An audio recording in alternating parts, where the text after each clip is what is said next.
Hello, my name is Andy Schweitzer, and this is a little video on one of our last applications of redox or oxidation reduction reactions, and that would be what's commonly referred to as electroplating. In the last video, we looked at a chemical reaction that involved copper metal, copper 2+ ions, silver ions, and silver metal, and this reaction gave us a positive 0.46 volts. This is the actual chemical reaction.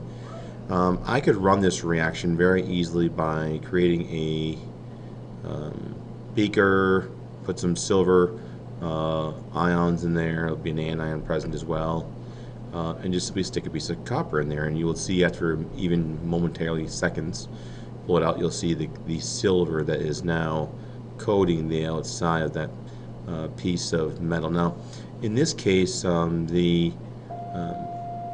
it's a spontaneous reaction. There's an exchange of electrons right at the surface, and this is a reaction that happens automatically. Now, the silver in this case won't stick very well to the copper, and in industry they will attempt to prepare that metal for the application of silver in order to get it to stay. And then, of course, when it stays, they'll polish it to give it a more pristine look. A lot of useful applications of plating one metal onto another one. Sterility, making something sterile, corrosion resistance, saving money, using cheaper base metals. It's just all sorts of things. Pretty common. Now, let's say, for example, I want to plate copper onto silver. I want to do the reverse reaction. So, in this case, the reaction would be silver metal plus copper 2+ yields copper metal plus silver plus ions. Okay. In this case, this is the reverse reaction, and in fact, very often they will simply refer to half of the reaction. Okay. The half of the reaction they're really worried about here would be the copper 2+ ion going to copper metal, and this would be a reduction reaction in this case. Either way, this reaction would have a negative 0.46 volts. And could we get that to work? And the answer is yes. Any reaction that has a negative voltage doesn't mean that it can't run. It just means we need to apply energy into this chemical reaction in order to get it to work. And that would be called an electrolytic reaction. So when we're going to drive a reaction,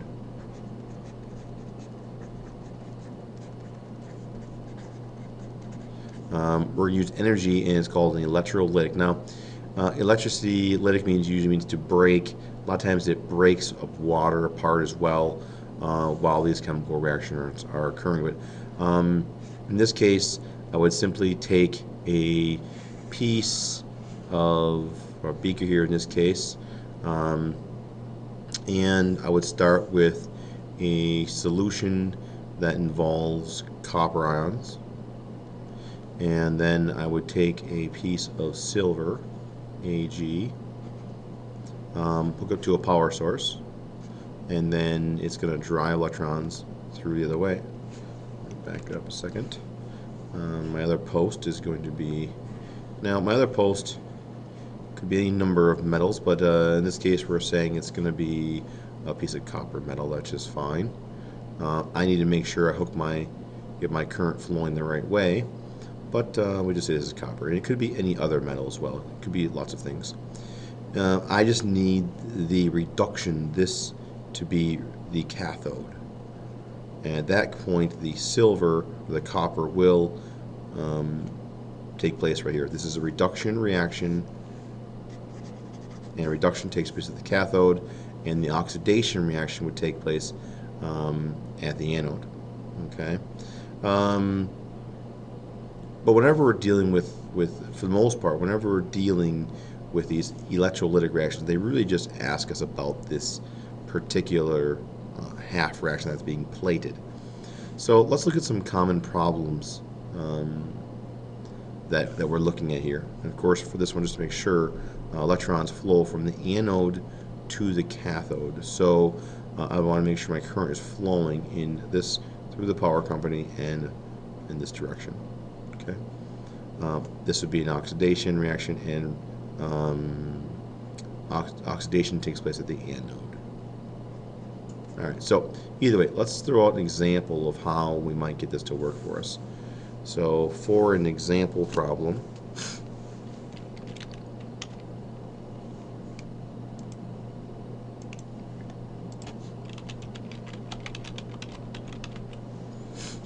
all right, if you wanted to, let's say, plate copper, okay, there are two different ways in which they would reference this problem.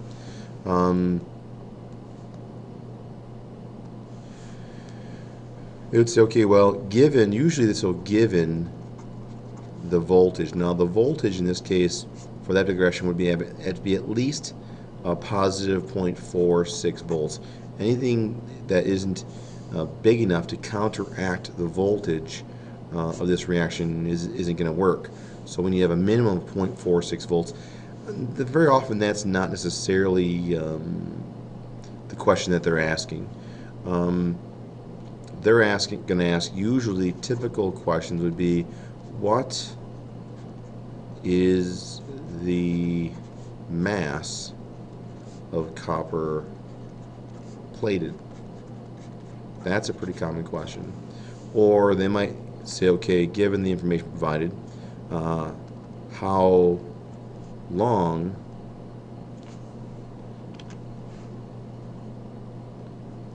okay, we're talking time-wise, will it take to plate a certain mass, some mass of copper? So two different types of problems. Now, the basis of these problems I can walk through, and some information will be given. And let's do this first one here. To understand this, we need to understand the current. Current is a capital I and is equal to charge per time. And usually the charge, the charge is located in seconds, coulombs, and time is in seconds. All right. So the current would usually be given. So our current would be, let's say, an amperage. Let's say, what is the mass of copper plated? Let's say if we have 2 amps, and A and I is the same thing, and let's just say the time-wise here would be 1 hour, 3,600 seconds. Okay, so at this point, I would just simply do my math, use this equation to get charge. And of course the reaction, I always like to write the reaction out, copper 2 plus, this thing is going to pick up 2 electrons to produce 1 piece of copper metal. So 2 equals X is the charge, time is 3,600 seconds, multiply that out, and X equals 7,200 coulombs of charge. Now, that's the number of electrons that changed hands during the electroplating, and each electron has a charge. So they could have rewritten this formula, which I guess doesn't really matter, but you could do electrons per time, in which case you wouldn't have to worry about the charge of each electron. It's just kind of a long cut as opposed to a shortcut. So in order to get rid of the coulombs and go to actual electrons, we use Faraday's constant. Faraday's constant says that 96,500 coulombs of charge is equal to 1 mole of electrons. So 1 mole of electrons is equivalent to 96,500 coulombs of charge.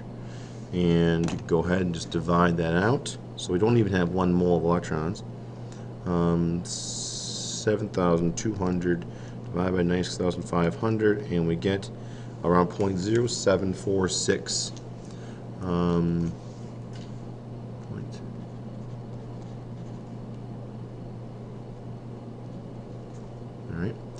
of course, in this point, 2 electrons for every 1 copper. So we'd take, just do this in here, 2 moles electrons for 1 mole of copper. And getting a little scrunched for space here. In fact, I will just erase, give myself some room.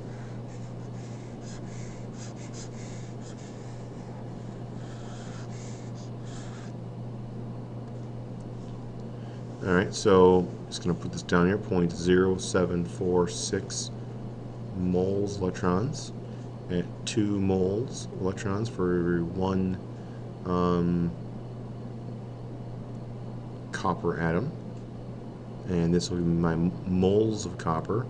If you want to go with getting rid of the moles, 1 mole of copper weighs 63.5 grams. So 1, 2, 3, 4, 5, 6 calculations, and my answer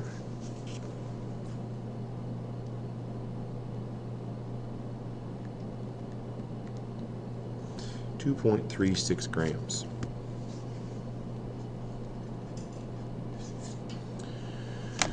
Let's reverse this problem. Now, for the reverse problem where they're asking for the time it takes, you simply undo all the mathematics that we just did. I will show an example of that. Let's say you are going to be plating, and there's the math for that. Let's say you're going to plate out 5 grams, so we just about double it.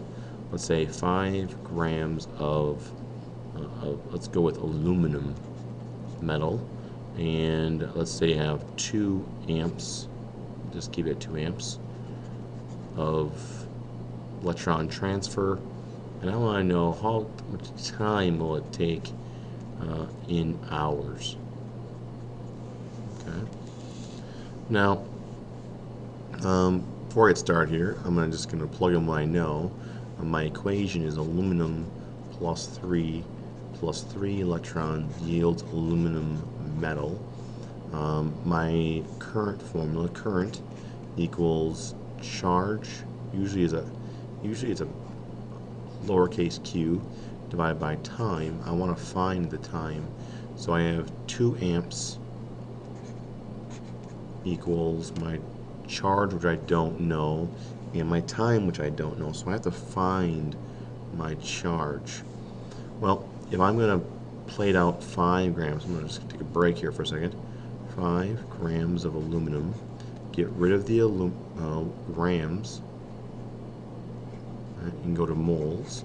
How many actual atoms of aluminum am I going to try and convert over? 1 mole of aluminum is equal to 20, I'm going to round it to 27 grams. And then for every 1 mole of aluminum that I convert over requires 3 electrons. And if I stop here, this gives me my total number of electrons. Alright, now if I were to convert that over to charge, now again, if my formula had electrons here, I could just plug it in. Electrons changing per time, but in this case it's just charge. Get rid of the moles of electrons and go to coulombs. 1 mole electrons is 96,500 coulombs, and this will give me my total charge that would need to change hands to equal the number of electrons it would take to kick over the 5 grams of aluminum to aluminum ion to aluminum metal. And I will punch that in here. 5 divided by 27 times 3 times 96,500 gives me a pretty big number. Alright, and it is 53,611, and it'd be coulombs of charge. Alright, take that value, plug it in over here, 53,611, solving for time, and in this case my time t equals divided by 2 is 26,000 805 seconds. My previous problem was copper, and I had the same amperage for an hour, gave me 2 grams. Now I want double the mass, just about, but I also require an additional electron, which will also take more time because I need more electrons. All right, so 2,600 and 805 seconds, and let's convert the seconds to hours. 1 hour is 3,600 seconds, and I get